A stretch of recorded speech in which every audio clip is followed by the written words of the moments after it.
तर मी आज तुमच्यासोबत कांद्याची पात याची रेसिपी शेअर करणार आहे.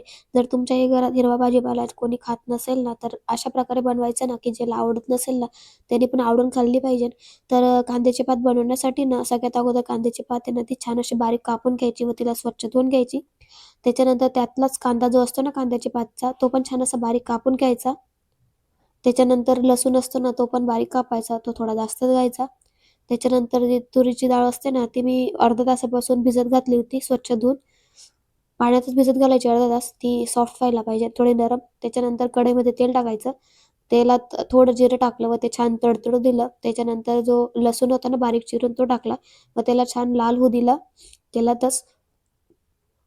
लसूण छान लाल झाला ना, त्याच्यानंतर जो कांदा कापला होता ना आपण, तो टाकला व त्यालाही 2-3 मिनिटं परतवला तेलात.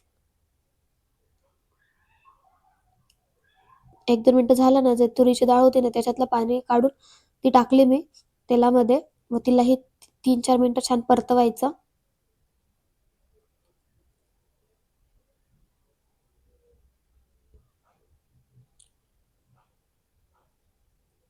2-3 मिनिटानंतर ती छान भिजून होते, म्हणजे शिजून होते. त्याच्यानंतर जी कांद्याची पात होती ना, ती टाकली मी व तिला मस्त असं मिक्स करायचं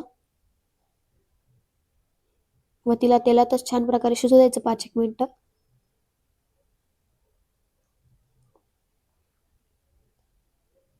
5 मिनिटं झाकून ठेवलं होतं मी. त्याच्यानंतर काढलं तिला.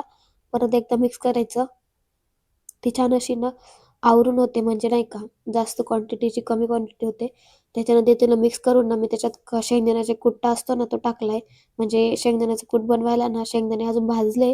त्याच्यानंतर त्याचं जे साल होतं ते काढलं. त्याच्यात आहे ना लसूण आणि तिखट टाकून त्याचं आहे ना कूट बनवलं, ते टाकलं. त्यानंतर त्याला 2-3 मिनिटं छान शिजू दिलं. 2-3 मिनिटानंतर ना त्यात चटणी टाकली, हळद टाकली, धना पावडर टाकलं, गरम मसाला टाकला. सगळे मसाले टाकून ना 2-3 मिनिटं परतवलं. मसाले छान फ्राय झाले ना, त्याच्यानंतर त्यात आहे ना पाणी टाकायचं.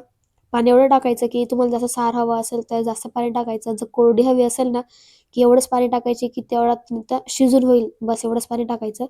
त्याच्यानंतर ना त्यात स्वादानुसार मीठ टाकलंय, मिक्स केलंय. मग छान असं उकळी येऊ दिली. मग तिला छान अशी शिजू द्यायची. त्याच्यानंतर 1-2 मिनिटानंतर ती छान शिजून होते. तर रेडी आपली ही भाजी. खूप टेस्टी लागते आणि खूप इझी बनते. तुम्ही पण नक्की ट्राय करा.